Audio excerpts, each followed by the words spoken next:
How do you deal with disappointment?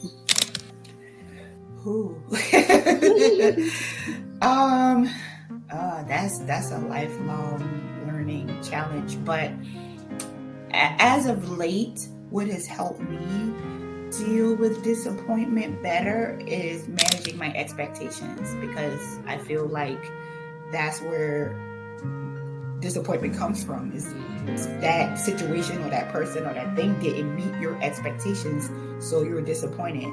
And sometimes I feel that we have lofty expectations and we don't articulate those lofty expectations.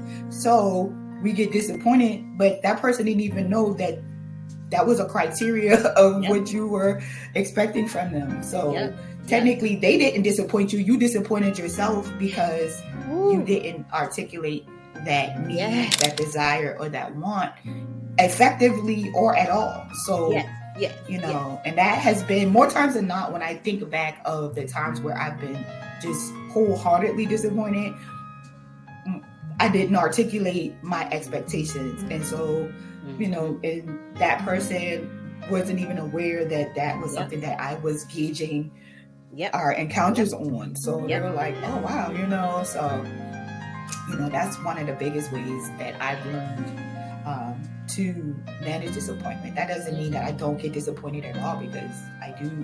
But definitely, I'm very human. But it's just one of those things that I feel that it could help us be better people for ourselves if we learn how to manage our expectations, so that we can limit the number of disappointments that we encounter. Yes. That reminds me of a blog I just posted yesterday that I wrote. That the title was "Ask for What You Want," and the reason why I wrote that piece is something my husband has helped me notice, is that I kept wanting him to behave in a certain type of way, do a certain type of thing, when I wasn't communicating it. And so I can't get frustrated when it doesn't happen. He's like, I didn't know. Right. Like, how?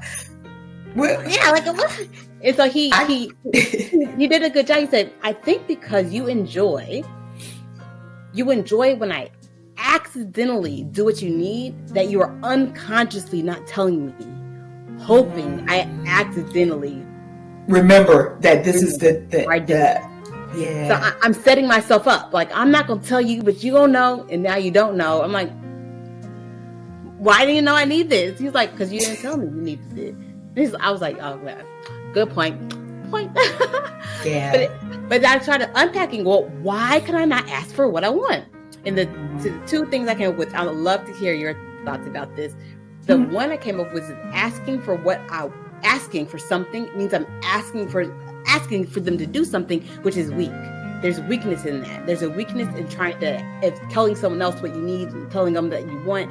That means that you can't do it by yourself. That means you're not an independent woman. So I think all that was wrapped up in there for me, that I can't ask for what I want. I got me. I got mine. INDEP. That's like, I think that's what came to my head. So I think that was a big piece of it, of me not wanting to ask. And then the second part of it was hearing no. It's easier for me to deal with if you just didn't accidentally do it. I was like, well, I didn't ask, you didn't know. Okay, cool. That's easier for me to deal with versus I told you what I wanted and you just said no, you didn't do it. Woo. Yeah, well,